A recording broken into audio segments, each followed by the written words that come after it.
Alfonsina voit le jour en 1891 à Riolo di Castelfranco, petit village du nord de l'Italie, dans une famille de paysans.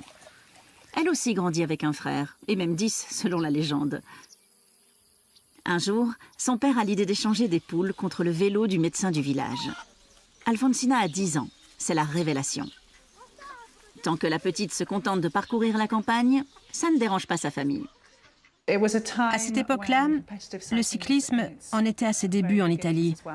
Elle a commencé à participer à des courses locales, ce qui a provoqué un véritable scandale dans sa famille.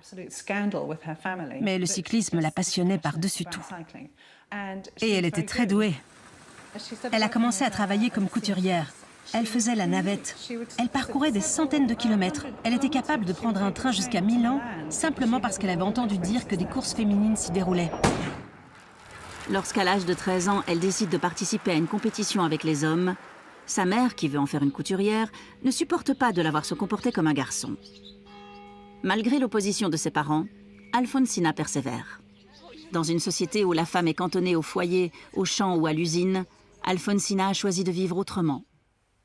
Considérée comme folle par sa famille, on la surnomme le diable en jupon. Sur son vélo, Alfonsina a découvert la liberté et n'y renoncera plus jamais.